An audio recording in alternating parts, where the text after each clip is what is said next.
Merci Alice, merci Alain. Bonjour à tous. Je vais donc vous parler d'une autre solution que l'implant que l'on vient de voir, puisque l'on sait que malgré les progrès actuels dans la chirurgie de la cataracte et le calcul d'implant, on a parfois des erreurs réfractives.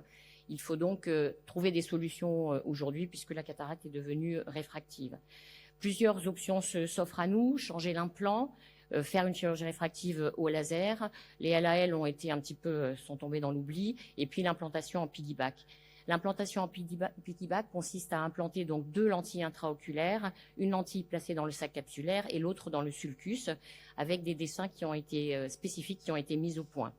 Donc l'implantation se fait chez les patients pseudophaques, soit avec des optiques monofocales ou monofocales toriques pour corriger des amétropies résiduelles, mais elle peut se faire également chez les patients qui souhaitent bénéficier d'une multifocalité alors qu'ils ont été implantés en monofocale avec des implants multifocaux ou multifocaux-toriques.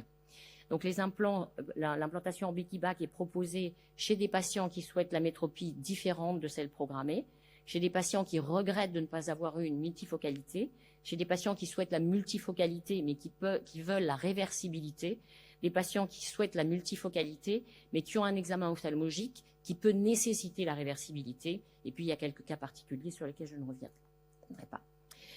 J'ai donc étudié quelques patients implantés avec l'implant add-on de Medicontour, qui a l'avantage de pouvoir passer à travers une incision de 2 mm, donc 16 yeux de 15 patients qui n'étaient pas satisfaits de leur réfraction après la chirurgie de la cataracte. Tous les patients avaient une chirurgie sans complications, avec une acuité visuelle préopératoire à cette deuxième intervention à 10e par Ino 2 corrigée, et tous les patients donc avaient une chirurgie sans incident. On a divisé l'étude en 2 groupes: des patients qui souhaitaient une myopisation de l'œil dominé pour améliorer la vision de près. Alors il est vrai qu'on aurait pu mettre un implant multifocal chez ces patients, mais je préférais n'opérer qu'un seul œil. C'est des patients qui avaient pour la plupart une chirurgie réfractive et qui connaissaient la micromonovision. Et puis des patients pour ce groupe 2 qui avaient une amétropie complètement différente de celle visée, le plus souvent après chirurgie réfractive également, et qui souhaitaient effectivement équilibrer les 2 yeux.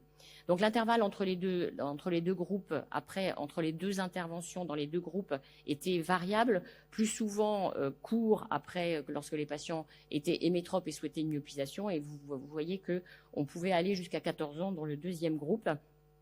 L'équivalent sphérique, là aussi, était différent. En préopératoire, ils étaient quasiment hémétropes, et donc avec un très bon équivalent sphérique sans correction. Par contre, dans les précisions réfractives, on pouvait aller de -2 à plus 5,6 en dioptrie résiduelle. La précision des 2 groupes est excellente, puisque le calcul d'implant se fait sur la plateforme de Medicontour, et on a une très grande précision, puisqu'en fait on souhaite l'amétropie et on calcule l'implant en fonction de l'amétropie que l'on souhaite, et on a une très bonne efficacité, prédictibilité, puisque l'équivalent sphérique obtenu par rapport à l'équivalent sphérique visé pour les 2 groupes est à 0,2 dioptrie près, et tous les patients referaient l'intervention et sont extrêmement satisfaits. Donc l'implant piggyback, c'est une option de choix que l'on peut utiliser quand on a une erreur ou une imprécision réfractive après une chirurgie de la cataracte. Donc c'est une chirurgie qui est très séduisante, parce que, comme je vous le disais, la précision réfractive est grande, puisque la puissance supplémentaire est calculée en fonction de la réfraction du patient que l'on souhaite obtenir. C'est une chirurgie qui est simple, surtout quand on a l'habitude de poser des implants ICL. C'est réversible. Il y a un risque traumatique et chirurgical minime. Il y a une réhabilitation visuelle rapide, c'est encore plus rapide que la chirurgie de la cataracte, et on reste en intraoculaire. Je vous remercie.